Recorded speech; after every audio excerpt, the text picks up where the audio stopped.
Баршаңызға сәлем, қымбатты менің оқырмандарым және арнамның қонақтары. Арнаға қош келіңіздер. Мен бүгін сіздердің назарларыңызға Назерке Батырханованың «Өрт тілсіз жау» атты әңгімесін оқып бергім келеді.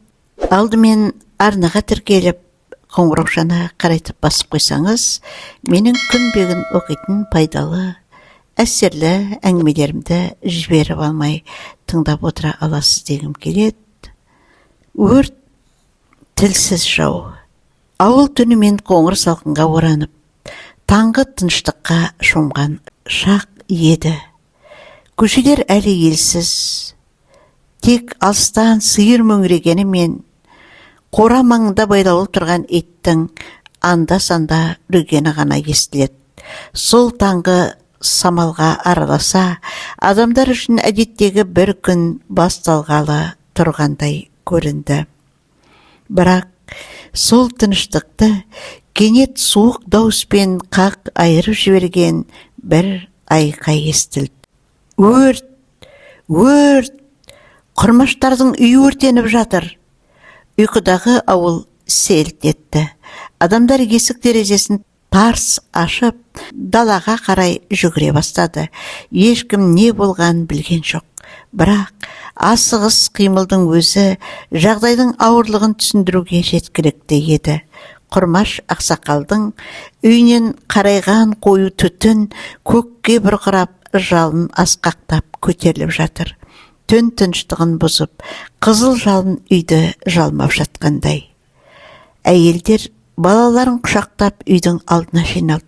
Ер азаматтардың біразы шелектерін алып су тасып жатыр. Бірақ ошақ тасығандай гүрілдеген от ешкімнің күшіне бағынатын емес. Әсіресе Құрмаш ақсақал мен оның келіні Гүлнұрдың жан дауысы адамдардың үрейін одан сайын күшейтті. Үйде кішкентай Айсұлу мен оның 2 жасар бауыры қалған. «Балалар іште! Балалар! Көмектесіңіздер!» деп айқайлады Гүлнұр. Дауысы қарлығып, көзі жасқа толып кетсе де, ол отқа ұмтыла берді. 2 әйел оны әрең тоқтатты. Түтін қоюланып, ауаны тұншықтырып, дамылсыз өрши түсті. Жерде тұрған қызыл шелектер бірі толып, бірі босап жатыр. Бірақ жалын шелекке құйылған бір уыс сумен өшетіндей емес. Әр минут 1 сағатқа, ал әр секунд 1 ғасырға айналғандай. Сол кезде алға қарай Бекзат деген жас жігіт шықты. Ауылдың қарапайым баласы батыл еді. Ол маңайдағы ешбір адамға қарамастан күртешесін шешіп алып, жанып жатқан үйге қарай тура жүгірді. «Бекзат, барма!» деп айқайлады біреулер. «Түтінге тұншығып қаласың!» Бірақ Бекзат ешкімнің сөзіне құлақ аспады. 2 қолымен бетін бүркеп, үйдің босағасынан ішке еніп кетті. Бір сәтте жұрттың бәрі тына қалды. Шамалы уақытта іштен шыққан жарқыл мен қызыл жалын Бекзаттың қайда екенін көрсетпей қойды.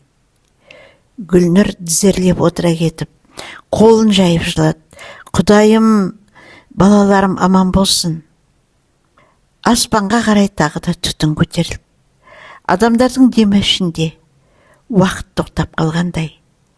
Бірнеше минуттан кейін үйдің ішінен әлсіз бір дыбыс естілді.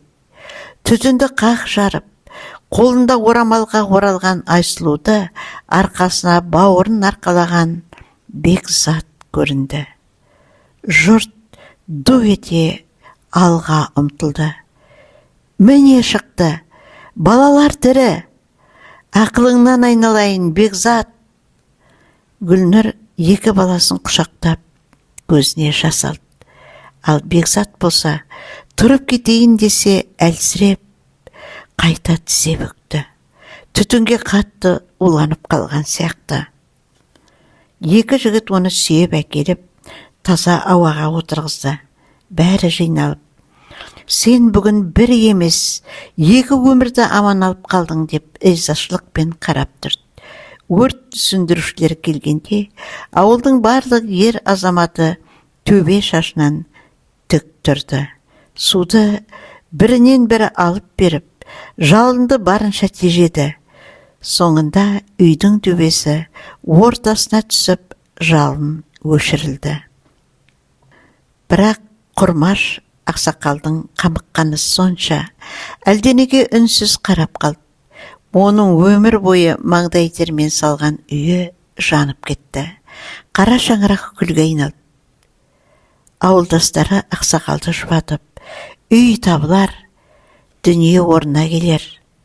Тек адам аман болсын. Соған шүкір деп тоқтатты. Ақсақалдың көзі жасқа толып, адамның өмірі бірақ сәт екен. Бір сәтте бүкіл дүние жоқ болады екен.